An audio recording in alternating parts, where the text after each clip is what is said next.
Alors, si les dernières et derniers... Voilà, vos places sont Ça réservées. y est, tout le monde est installé, autant que faire se peut. Voilà.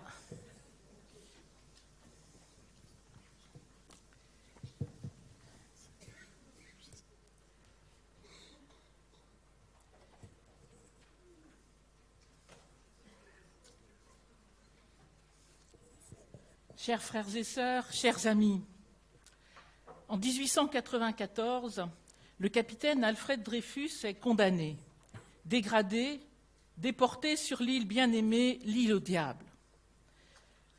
En 1898, le coupable d'avoir livré les documents secrets aux Allemands est identifié. Mais l'armée refuse de se déjuger.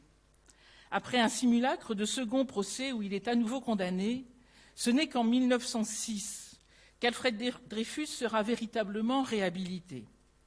C'est dans ce contexte qu'est publié Notre jeunesse de Charles Péguy en 1910, avec cette parole reprise par le juge Édouard Durand, président de la Civise, lors de notre Assemblée générale intermédiaire consacrée aux recommandations des groupes post-SIAZ.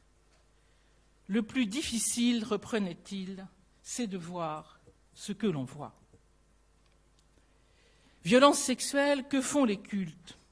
Telle était la lourde interrogation de l'ensemble des familles religieuses lors d'une journée inédite de rencontre le 19 septembre dernier à la Maison du protestantisme. Le même Édouard Durand, invité du grand rabbin Chaim Corsia, nous suppliait. Quand vous écoutez une victime, multipliez par 50 ce qu'elle vous dit. Nous aurions tant tendance à diviser par 50. Voir ce que l'on voit, entendre vraiment ce que l'on écoute. Hier, 20 novembre, était présenté au public le rapport de la Civise. Permettez-moi de reprendre ces quelques mots de son introduction. Pour être digne de la confiance des victimes qui lui confiaient leurs témoignages, la Civise devait avoir en toutes circonstances une parole claire et agir en conformité avec cette parole. Une parole claire, parce que l'ambiguïté, l'équivoque, l'incertitude si déstabilisantes sont les armes des agresseurs. Agir en conformité avec cette parole, parce que la violence sexuelle est un acte de trahison. Il fallait tenir parole, c'est-à-dire être fidèle à la parole donnée. La Civise était envoyée dans le pays des ténèbres, selon le mot terrible de Neige Sino, dans son récit déchirant, sans pathos et sans plainte, triste tigre.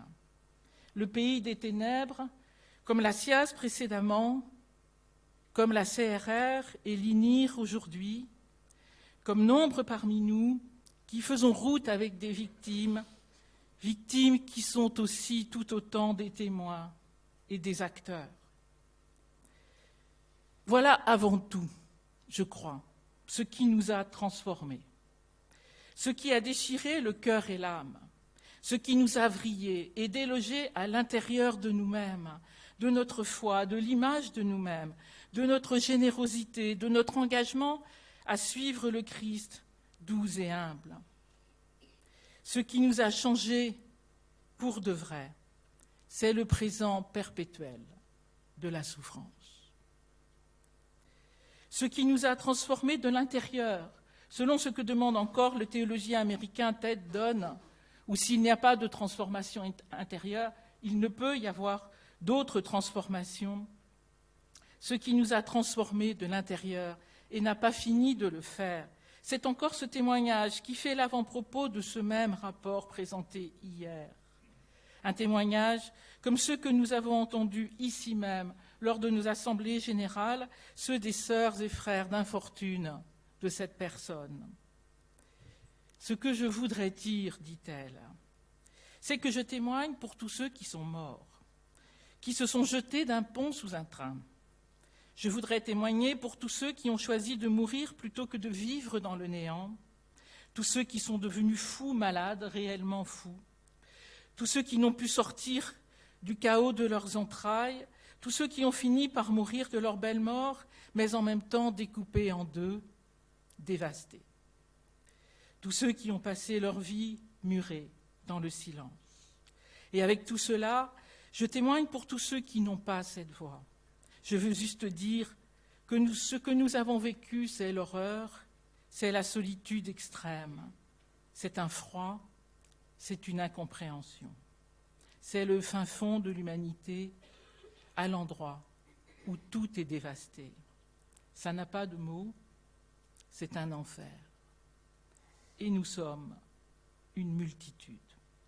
Nous sommes terrés dans le silence et la peur, mais nous sommes là, et nous sommes aussi un des visages de l'humanité.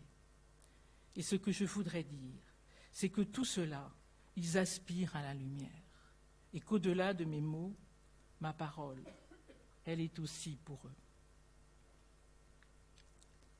Notre assemblée a pour thème conducteur la transformation. Alors tout au long de cette semaine, prenons le temps avant tout, par-dessus tout peut-être, d'admirer la magnifique mosaïque que nous avons devant nous et qu'a réalisée pour nous sœur Samuel sur le motif de la transformation et dont elle nous parlera elle-même demain. Ou encore en allant déjeuner au dernier étage de l'accueil Notre-Dame du côté de l'Hospitalet, les tableaux bouleversants de sœur Elia, sœur apostolique de Saint-Jean, victime tant de fois. Mille merci à elles deux de leur confiance envers nous, en étant là, en conversant avec nous. La transformation, l'une et l'autre en connaissent un rayon, si vous me permettez cette expression, un rayon, et toutes les impasses comme les écueils, aujourd'hui encore. Alors la première transformation est peut-être celle-ci, quitter l'équivoque, quitter l'ambiguïté, qui nous faisait croire que toutes ces vies brisées ne l'étaient pas, ou pas tant que ça, ou pas si nombreuses. Quitter l'équivoque qui nous faisait penser d'abord à la miséricorde envers l'agresseur et non à la justice et la vérité envers les victimes. Quitter l'équivoque qui nous entretenait dans l'illusion que nos communautés étaient sûres quand des frères et des sœurs de nos communautés étaient eux-mêmes victimes. L'équivoque qui aujourd'hui encore nous fait parfois dire « c'est terrible et grave, mais enfin, pas tant que ça ». Et je voudrais tant parler au passé simple, mais nous savons tous que c'est faux.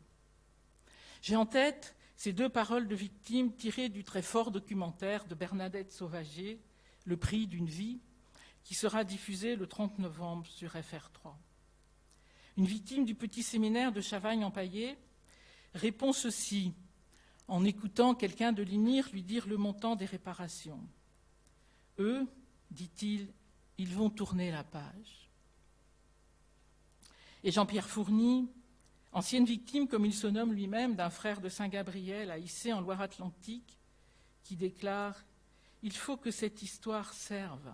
Je voudrais que mes enfants le donnent, en parlant du protocole final, le donnent à mes petits-enfants et eux-mêmes à leurs enfants.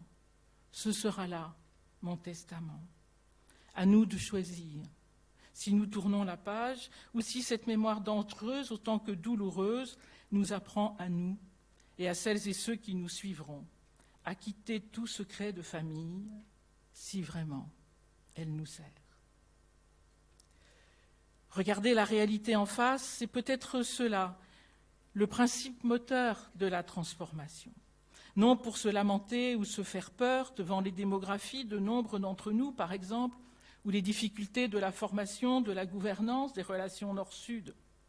Regarder la réalité en face, autant qu'il est possible, c'est avant tout le faire avec d'autres.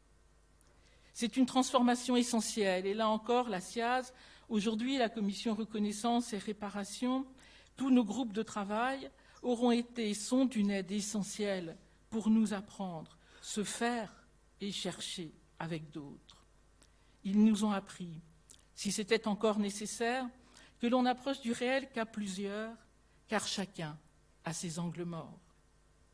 C'est encore ce que nous vivrons ici, dans notre thématique, grâce aux intervenants, grâce aux amis, grâce aux invités qui nous font l'honneur et l'amitié de nous rejoindre. Nous le vivrons en travaillant les recommandations issues des groupes de travail conjoints de la CEF et de la COREF.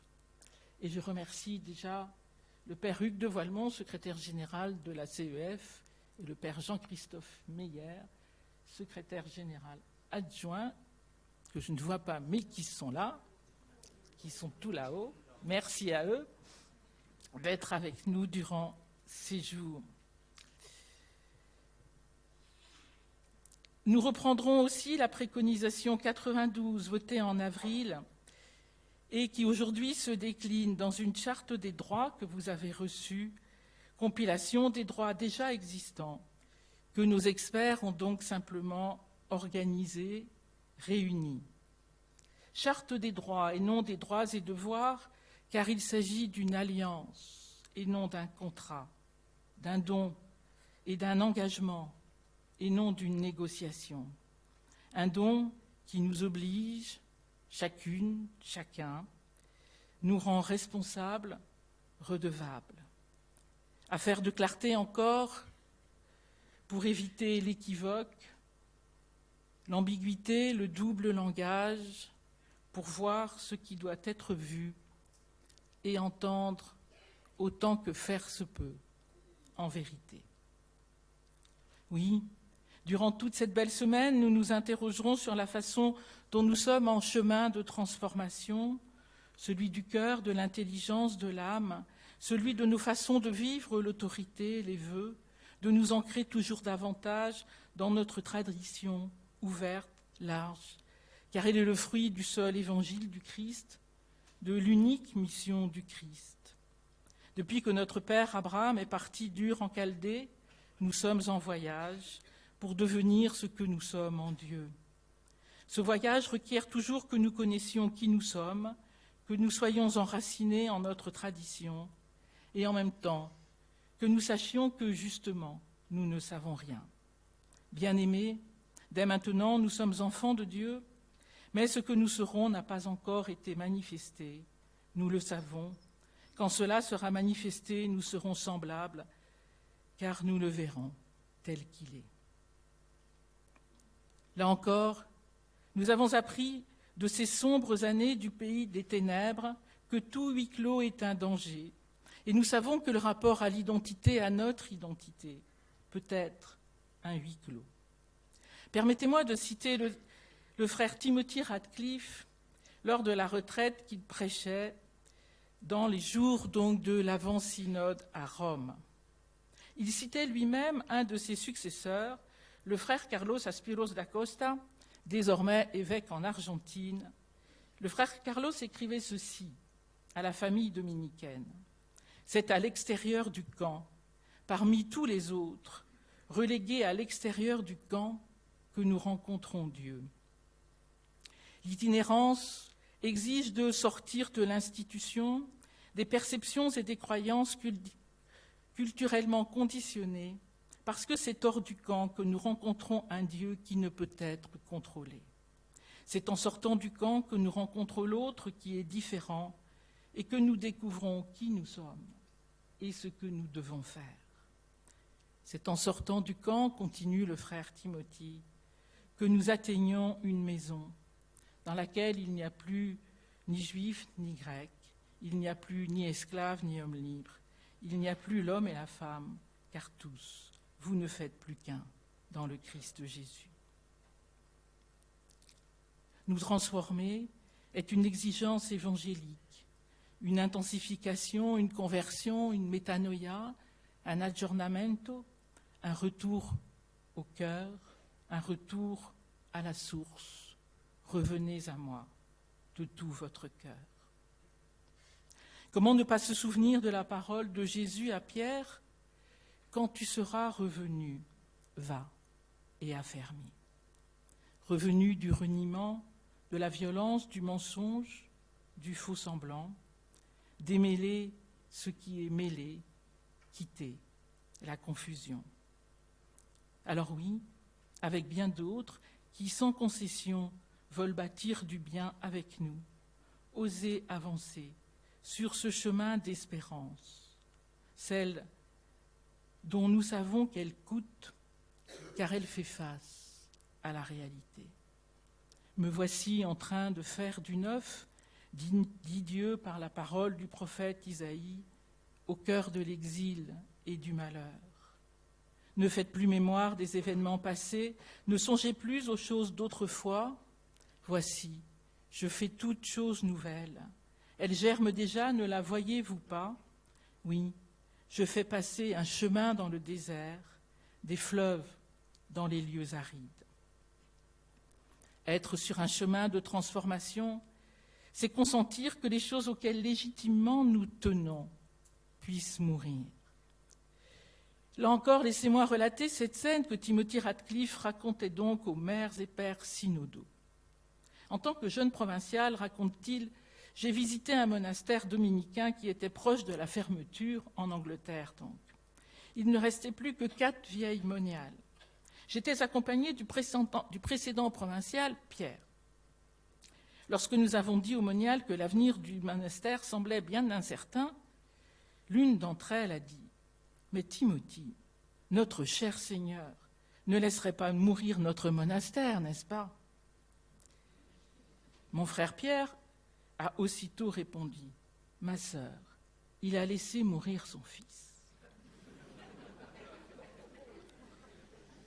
Nous pouvons donc laisser mourir des choses, non dans le désespoir, mais dans l'espérance, afin de laisser place à la nouveauté. Aujourd'hui, dans notre monde ensanglanté, Rachel refuse d'être consolée. Ainsi parle le Seigneur. Écoutez, à Rama on entend des plaintes, des pleurs amers. C'est Rachel qui pleure à cause de ses fils. Elle refuse d'être consolée parce qu'ils ne sont plus. Comme Jacob pleurant à son tour sur son fils Joseph, alors tous ses fils et ses filles entreprirent de consoler Joseph, mais il refusa de se consoler. Aujourd'hui comme hier, à Bethléem, en Judée, en Palestine, où tous les enfants meurent et partout des enfants meurent, on entend la voix depuis Rama, la voix de Rachel qui pleure ses enfants et ne veut pas qu'on la console. On ne peut trouver des paroles de soulagement sur la mort des fils et des filles. Le rabbi Shimon ben Yonai, au IIe siècle, pour qui la foi de Rachel est si importante dans l'histoire biblique, dit « Tout dépendait de Rachel ». Alors soyons de celle-ci, de ceux-là, de chair et de sang, qui ne renoncent pas, qui ne cherchent pas de vaines et illusoires consolations. Souvenons-nous d'Agar, pleurant sur la promesse rendue impossible. C'est aujourd'hui, sur les terres défigurées de Palestine, de Judée, d'Ukraine et bien ailleurs en ce monde. Puissions-nous, pour nos frères et sœurs de nos communautés, nos frères et sœurs de ce monde en chaos, être comme cet ange qui dévoile un puits pour désaltérer la mère et le fils. Nous ne sommes pas le puits, mais quelqu'un doit l'indiquer, en montrer le chemin, sans mirage. Puisse modestement la vie religieuse en France et là où sont nos instituts, ordres et congrégations dans le monde, être de ses envoyés. Avec son autorisation et pour conclure, je reprends la parole reçue hier d'une prieure bénédictine qui me partageait sa lectio. En pleine crise des abus, écrit-elle, j'ai été interpellée par ce verset de Jérémie 17, 9, « Le cœur de l'homme est compliqué et malade ». En allant voir dans l'hébreu, la traduction la plus littérale serait « Le cœur de l'homme ne cesse de vouloir talonner et est incurable ». Si l'on cherche le mot talon dans la concordance, la collection n'est pas très flatteuse. L'homme t'écrasera la tête, tu l'atteindras au talon. Jacob a attrapé le talon de son frère Ésaü dès le sein de sa mère pour le supplanter, le talonner.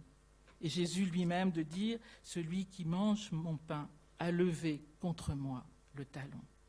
L'histoire de l'humanité, dit-elle, semble faite de lamentables talonnages qui se répètent en se déclinant de 1001 manières au fil des générations. Ce n'est pas seulement la loi du talion, œil pour œil, dent pour dent, mais la loi du talon qui cherche à se faire une place à coups de talon. Et cela semble incurable. Le Christ lui-même est mort des conséquences du talonnage, mais le lavement des pieds n'est-il pas cette inversion logique de la logique du talonnage? Le Christ lave les pieds de ses disciples en déposant son amour inconditionnel, tenant le talon de sa main. Notre assemblée sera juste si nul ne cherche ici et ailleurs à talonner l'autre et qu'ensemble, nous cherchons le plus juste, le plus vrai, des chemins de transformation auxquels nous sommes invités, conviés, convoqués. Ce sera le juste et le vrai qui se tiennent dans cet espace entre nous lorsque nous sommes en conversation et cherchons de concert. Le mystère de Dieu se révèle toujours dans des espaces vides. Depuis cet espace vide, laissé entre les ailes des chérubins sur l'arche d'alliance, jusqu'au tombeau vide. Très belle assemblée à nous toutes et à nous tous. Merci.